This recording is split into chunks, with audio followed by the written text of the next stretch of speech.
Done sweeping out this shed. We've got some seed corn arriving in a minute.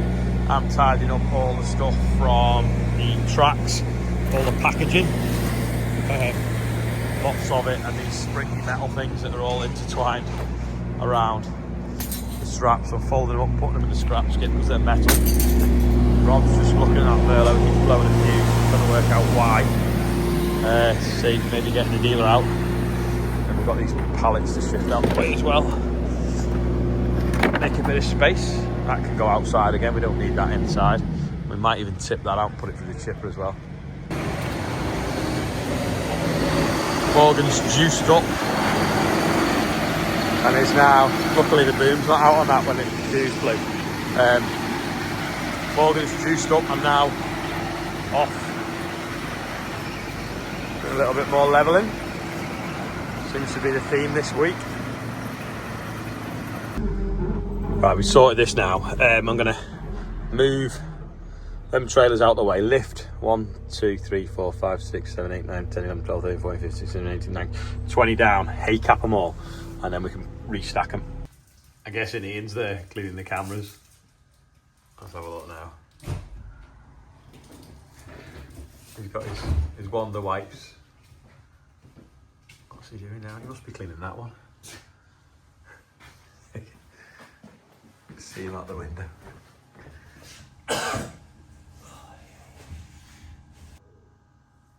There he is. Oh, it's frozen. Got a bale trailer on. I just washed all the windows on that one. You can open the door right out, so you can wash both sides with the jet wash. You should only end up with a little bit of a wet handle. So, off we go. I do love how fast you can clear a field with these bigger bales. I'm going to stick these on now, shoot back the yard with the trailer. Rob's going to get a few from over there while he's here to go on to the next field. I've got to meet the lady from the ass of the yard that planted all the hedges. I think she wants me to sign something to say that I'm happy with whether the hedges have gone or something. I don't really know. Missed him. John's here just unloading all the seed from open field as well.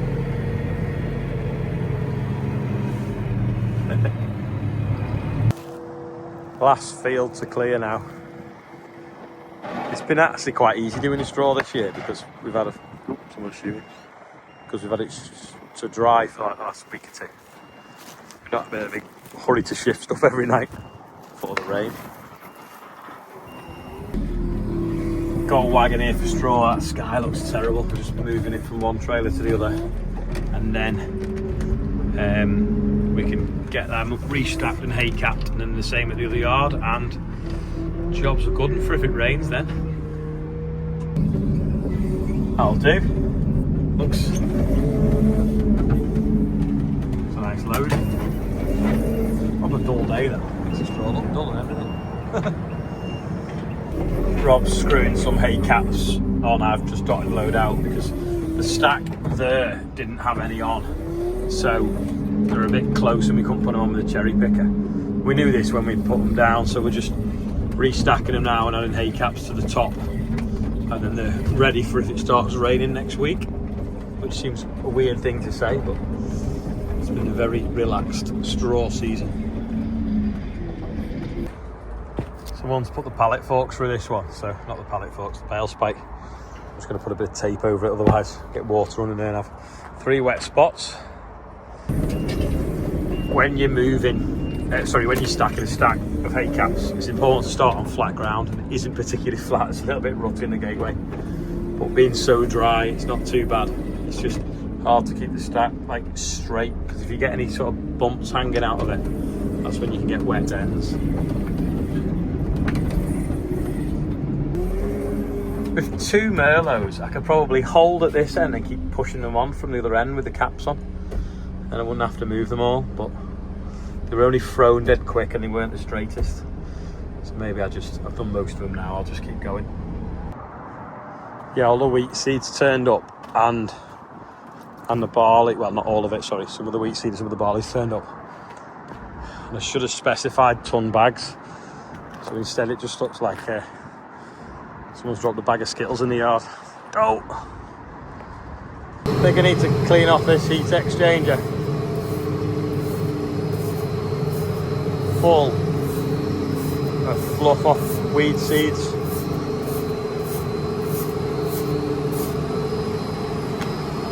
Right, we've got this stack now.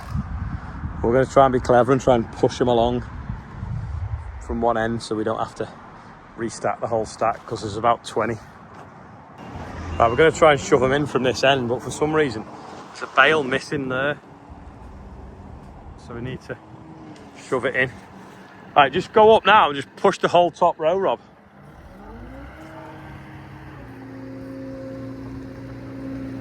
We'll see if it works. Go on. Go on.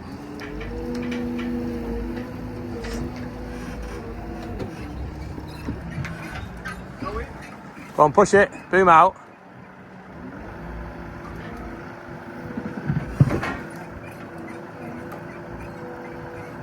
It's missing a row. It's missing a bale, yeah. They're not moving, are they?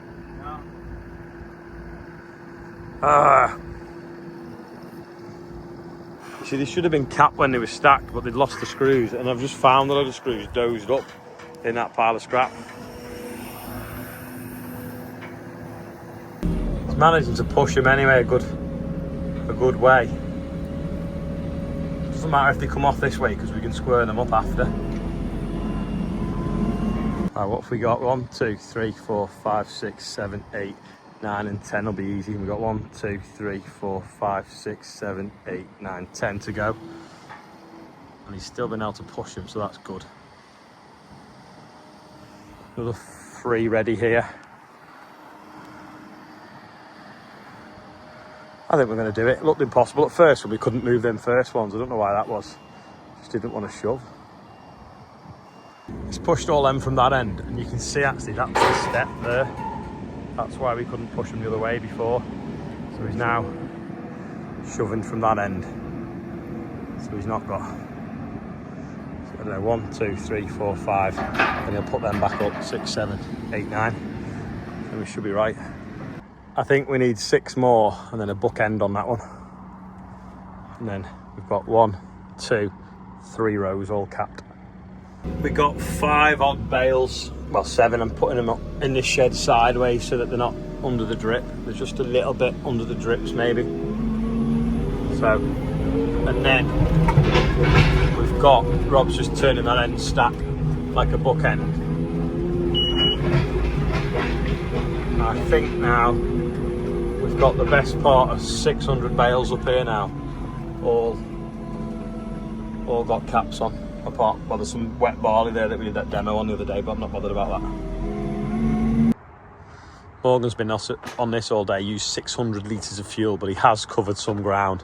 I've not just added up the acreage, but I reckon it'd be well over 100 acres. It is expensive moving soil, but look at that with the carbides chipped. It started to wash.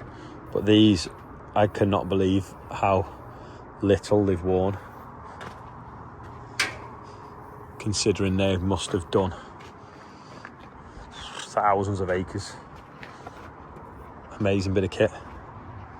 And the tracks are doing well, apart from one of the,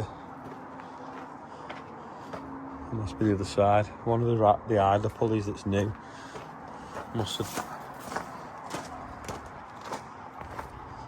had something wrong with it because the rubber's peeling. I don't know which one. Yeah, anyway, still a good day's work today. Looks far better, doesn't it, with them tracks on? Looks mega.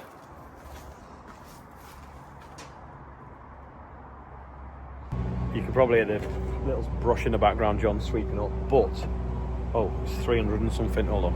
Yeah, but last week we didn't have many on the birthday, 2 or 3, sometimes 4 a day. Today, 14, and it's gone up by 200 odd pound. So here we go. Eric Taylor is 27 from Ross Agri. Erica, sorry. And Jeff James, granddad, I think. Tom Reap is on there. Jim Davison is 70. George Bonson is 100. Michael Harrison is 64. Gethin Hughes is on there.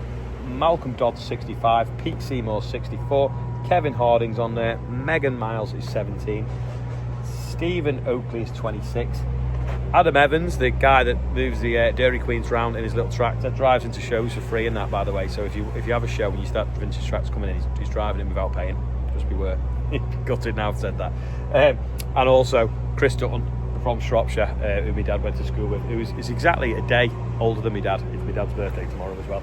So yeah, that is today's birthday. That is the end of today's video. Just a day sorting straw out, getting it under cover, and obviously John's been drying grade. Morgan's obviously been out on the Toronto, and Andrew is out drilling still. He should be back in about an hour. But yeah, see you all at Great Egg tomorrow and Sunday. I haven't gone tonight, but it did start this evening. So if you made it this far, thank you, and I'll see you all tomorrow. Actually, one last thing. So someone I knew in Ukraine had put something on their story yesterday about a combine cutting with a net round the cab.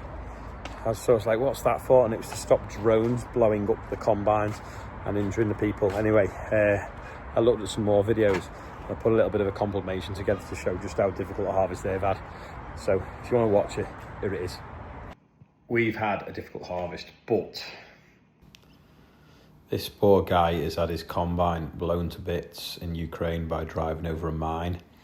So you can see the rim there on the right hand side, absolutely bent double.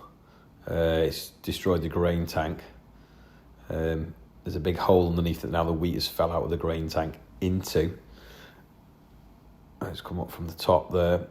Look at that for the rim, absolutely destroyed. And then as he pounds the camera further forward, you can see that the header has physically been blown off the machine. Oh, there's the crater there.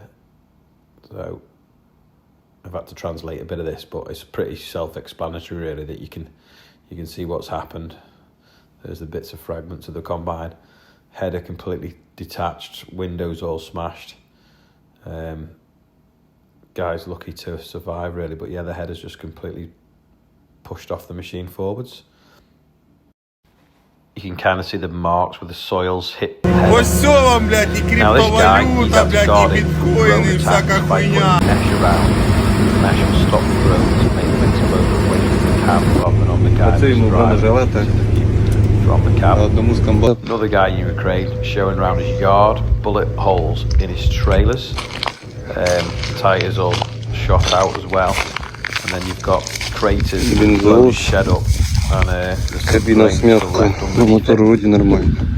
yeah, we've had a bad harvest, but they've had it worse.